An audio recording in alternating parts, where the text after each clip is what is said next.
to me anymore in his lap. I'll spare you the details. I thought this would never, ever happen to me, and I was in shock and denial for a month. But some healing is starting to take place. I mostly have good days now, and I'm hopeful for me and my kids' future. But I also struggle tremendously seeing what is happening to my family. My heart is broken. My kids' hearts are broken, and I've been left with all of the responsibilities, like trying to get the house up for sale. I was the one who had to hire an attorney and file for the divorce and all of that, all while I was trying to work my job and move from place to place. Basically, I just need some prayer and some encouragement. The Lord has still been working in my life through all of this, and actually this mess has brought me closer to Him. But it's still a very tough thing to deal with. Trent is dealing with divorce. He is experiencing the darkness that is associated with divorce. Marriage was created by God to be a permanent bond between a man and a woman. And the only way that that bond should ever be broken is by death. Amen. Deep down inside of us, we understand that this is true. We know that that's true. We know that whatever God has joined together, no man should separate. Amen. But divorce involves this tearing apart of the union that God has made with His own hands. And the effects in people's lives are absolutely terrible. In his case, the two became flesh 20 years ago. And the pain of losing that person that has become a part of you is something that he barely knows how to deal with. And there's something in his letter that I think is very important. He talks about how the kids have been hurt. Whenever there is a divorce, the kids are always hurt. And if you deal with someone who is thinking about divorce and who has just gone through a divorce, then they're going to lie to themselves and to other people, and this is what they're going to say. It is good for me to get a divorce at this time. It is better for my kids if I get a divorce. That's a lie. That's not true. Amen. Whenever there's a divorce, it's the kids that pay for it. The kids, I think, have a better sense of what is going on than the parents do in these situations. The kids understand that divorce is wrong. The kids understand that mommy and daddy should be together. Amen. And they deal with it in the only way that they are able.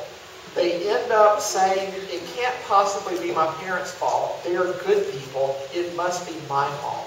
And so when you deal with kids whose parents are going through a divorce, they will end up pointing towards themselves, and they're saying that I must have done something wrong that tore mommy and daddy apart. They end up making up a lie that helps them to feel better about their parents. Because when mommy and daddy go through a divorce, it is a situation where the kids look at these people that they have been trusting their entire lives, and they understand that their parents have made this promise that says, I'm going to stick with you for all time, and they have broken that promise. And they feel like they are not able to trust the only people in life that they should be able to trust. Make sure you don't end up like him.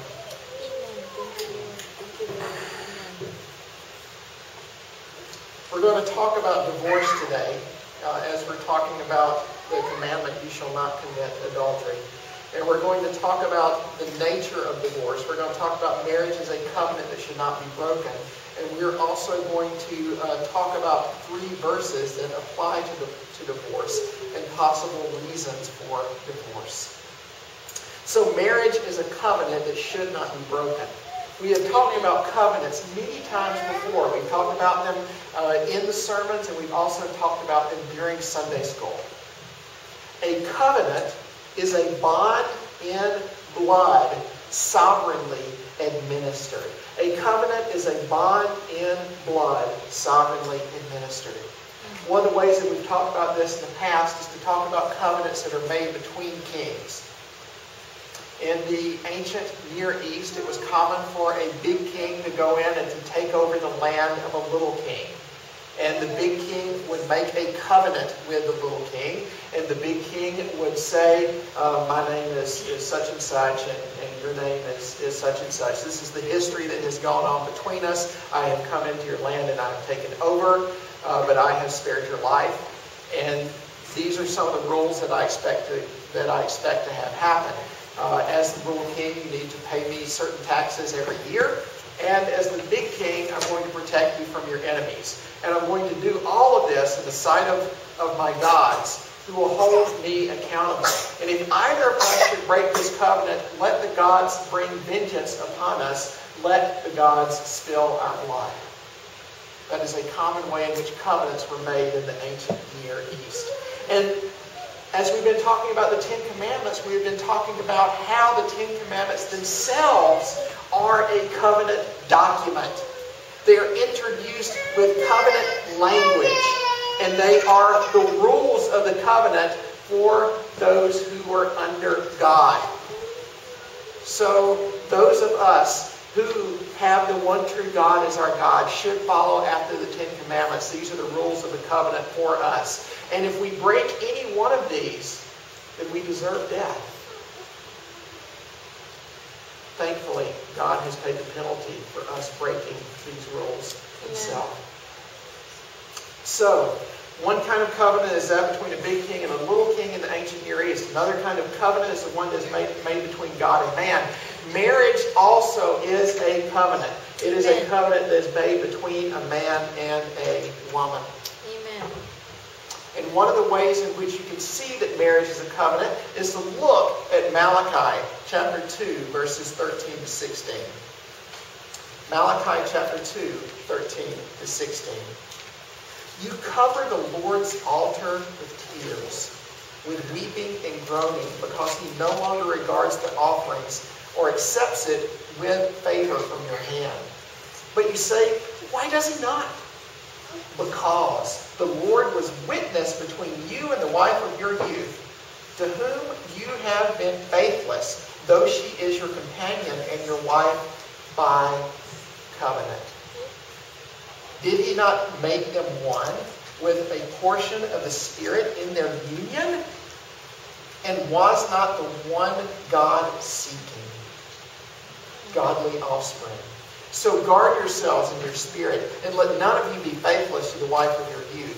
For the man who does not love his wife, but divorces her, says to the Lord, the God of Israel, and covers his clothes with violence. He says to the Lord of hosts, so guard yourselves in your spirit, and do not be faithless.